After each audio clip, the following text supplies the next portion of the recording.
This is Optimal Living Daily, episode 1134, 4 Lessons Motorcycles Taught Me About Focus by Michael Mehlberg of moderndavinci.net. And I'm Justin Malik, your very own personal narrator. I read to you from some of the best blogs in the world. And I'm going to keep this intro nice and short for the Friday episode, so let's get right to it and continue optimizing your life.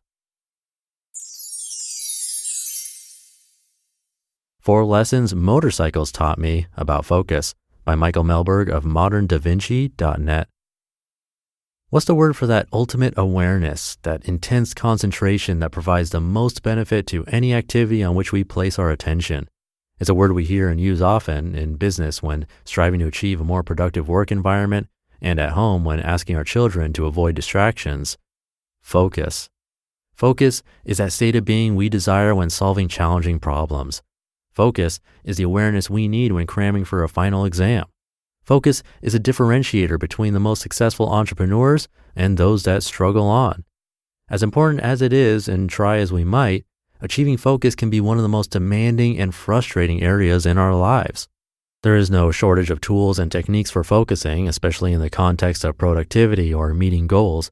Software on our computers to track time spent on wasteful activities, apps on our phone to remind us to stay on topic, and self-improvement resources on meditation are a dime a dozen. Like many, these tools have found a place in my work routine. Meditation can be a solid way to reset your focus when your attention wanders. But neither of these supply that ongoing focus required to tackle a lengthy blog post or construct a business plan. Some activities grab our attention so deeply, focusing is automatic. These activities are different for everyone. For me, programming, drawing, and playing guitar drive me into an instant Zen-like state where I'm only distantly aware of my surroundings while entirely focused on the task at hand. Like a dog fixated on a juicy steak, my brain turns all attention toward my aim, excluding nearly everything else.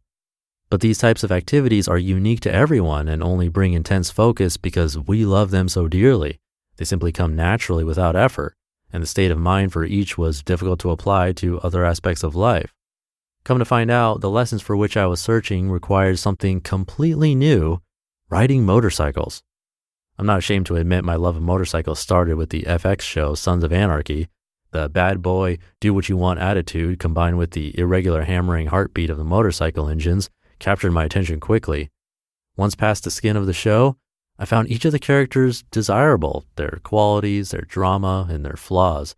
But the real soul of the show was the intense focus of the main character, Jax Teller, an intensity of focus I would find in myself when riding on my own motorcycle, an intensity of focus I strive to bring to life and work and play every day.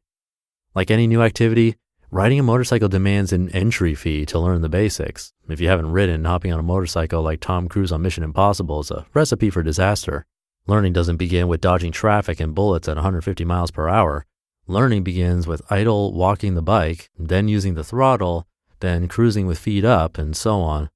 After each skill is mastered, a new element is brought in until at the end, you can bring it all together and freely ride away. Once the basics are mastered and you're out on the road, that true focus we're attempting to achieve comes instantly into play. Unlike in a car buckled in behind a thick dash and windshield, you are connected to the road in a much more primal way. It's a direct connection to your immediate destination and an indirect awareness of the tires on the road, the cars around you, and the obstacles in the short, medium, and long range. Your concentration isn't forced, not like when you're trying to read with your favorite TV show blaring in the background. Your focus is pure, your awareness whole. Any imaginative fears you had before taking off melt quickly away. The road, as it turns out, is a perfect analogy for bringing focus to other areas of life. Like our goals, the road stretches on as far as we can see, but as shallow as we like to stop. Like our distractions, the road is covered with obstacles vying for our attention, obstacles dangerous to getting to where we want to go. The motorcycle, like our life, is raw and powerful and bare and connected to the road, our goals, in a direct way.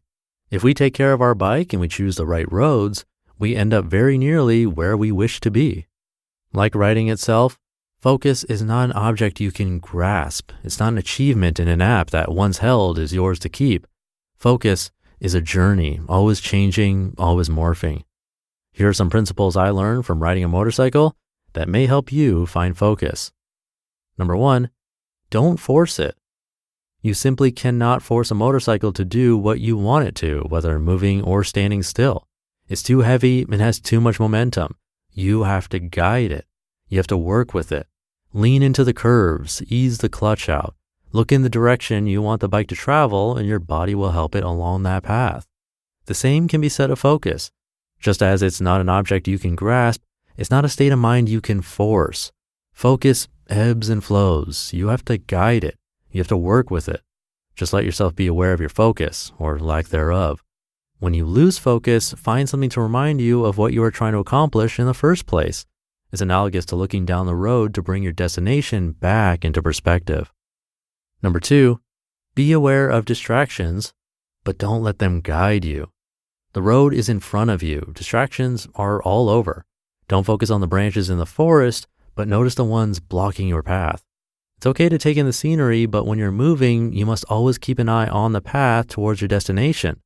Find a way to keep that destination, your goal, in front of you at all times. Then when a distraction comes into view, notice it and look back towards your goal to maintain that focus.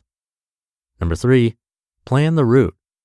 You can't control the objects that will block your path, but you can choose a path that's likely to be the clearest.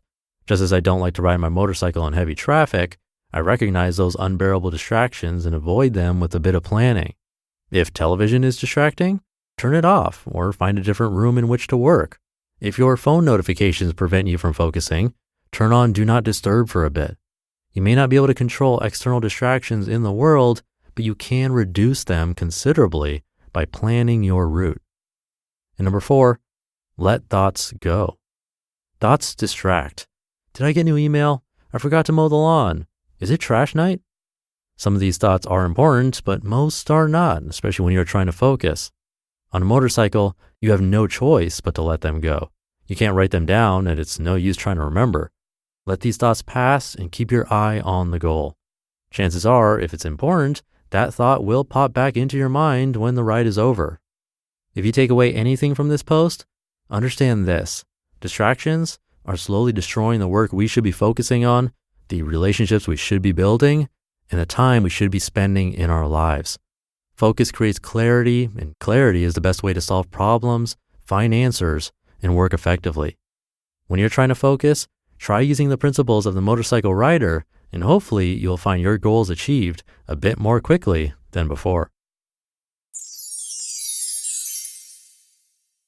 You just listened to the post titled 4 Lessons Motorcycles Taught Me About Focus by Michael Mehlberg of moderndavinci.net. Come by his site to show him some support. I always encourage that for our generous authors. It means a lot to them and to me. And I'll leave it there for today. Hope you're going to have a great Friday if you're listening in real time, and I'll see you over the weekend where your optimal life awaits.